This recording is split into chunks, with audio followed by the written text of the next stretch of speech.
আসসালামু আলাইকুম। আশা করি আপনারা সকলেই ভালো আছেন। আজকে আমরা ব্যাংকের যে চার্জ সমূহ আছে, তো এই চার্জ সম্পর্কে বিস্তারিত জানব। যে একটি অ্যাকাউন্ট থেকে কি কি চার্জ কাটা হয় এবং সেই চার্জগুলি কেন কাটা হয় তার উপর ভিত্তি করে আজকের এই আলোচনা। তো চ্যানেলটি এখনও যারা সাবস্ক্রাইব করেননি, সাবস্ক্রাইব করে সাথে থাকবেন, কারণ চ্যানেলটি ব্যাংক রিলেটেড বিভিন্ন ইনফরমেশন প্রদান করে থাকে। তো চলুন যাওয়া যাক মূল আলোচনায়।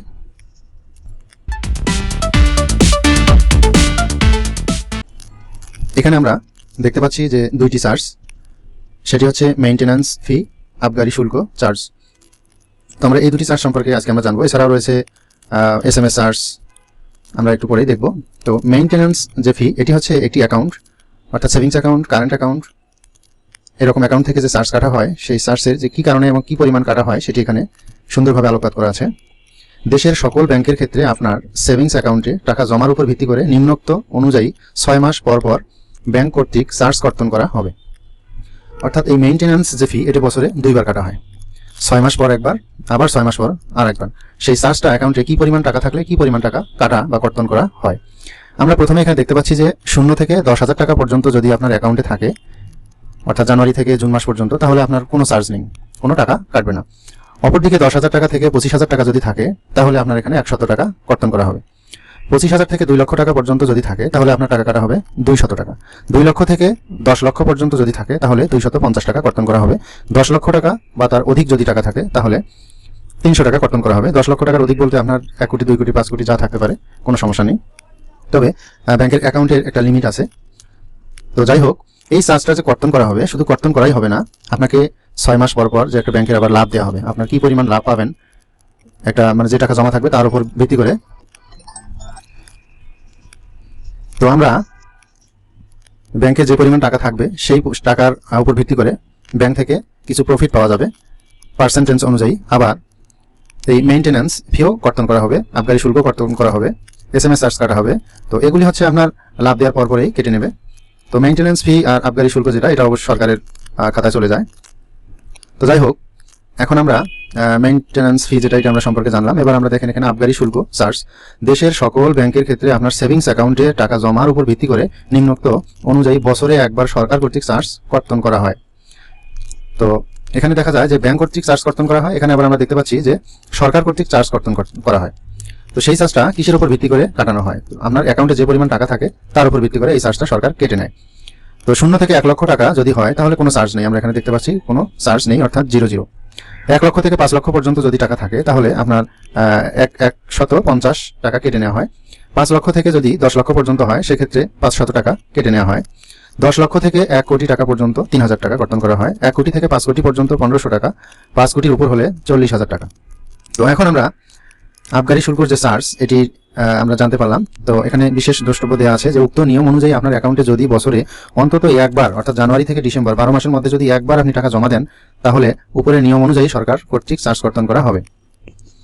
দেখেন, আপনি যখন একবার অ্যাকাউন্টটি ব্যবহার করবেন, তখন আপনার অবশ্যই এই কর্তনটি করা হবে। এটি আমরা বুঝতে পারলাম। বিস্তারিত আমরা এখন দেখে আসি যে আসলে কিভাবে কি করে।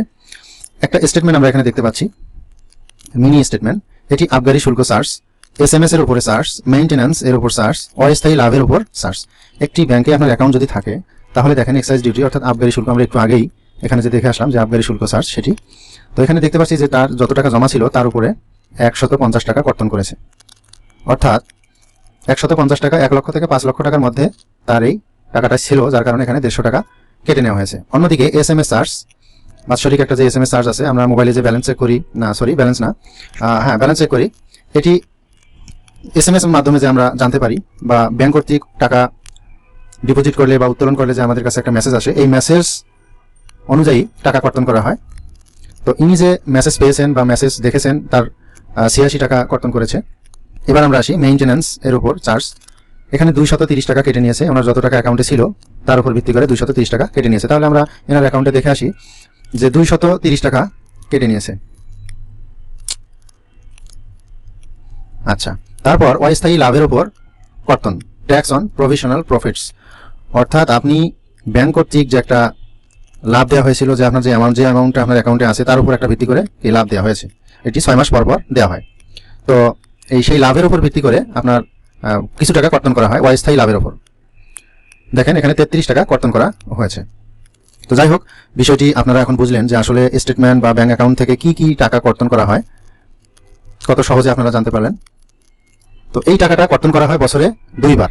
সেটি কখন কখন করা হয় আমরা দেখে আসি যে জুন মাসের শেষে এবং ডিসেম্বর মাসের শেষে, অর্থাৎ বছরে ব্যাংকিং যত লেনদেন আছে তা ক্লোজ হয় 2 বার। একটা হলো 6 মাস পর আর একটা হচ্ছে 1 বছর পর। তো 6 মাস পরে যেটি ক্লোজ হয় সেটি জুন মাসের শেষের দিকে আপনার এখানে কর্তন করা হয় বা লাভ দেওয়া হয় অ্যাকাউন্টে। অন্যদিকে ডিসেম্বর মাসের শেষে আপনার অ্যাকাউন্টে লাভ বা কর্তন করা হয়। তো বিষয়টি আপনারা আশা করি বুঝতে পেরেছেন। যদি বুঝতে না পারেন অবশ্যই কমেন্ট করে আমাকে জানিয়ে দেবেন। আশা করি আমি আপনাদের উত্তর দেওয়ার চেষ্টা করব। আর ভিডিওটি যদি ভালো লাগে অবশ্যই লাইক, কমেন্ট, শেয়ার করবেন।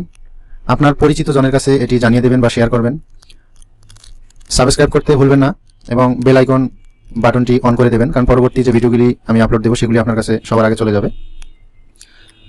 তো আমার একটি ভিডিও দ্বারা আপনার উপকার হতে পারে। তো যাই হোক, সবার সুস্বাস্থ্য কামনা করে আজকের মতো এখানে শেষ করছি। আসসালামু আলাইকুম।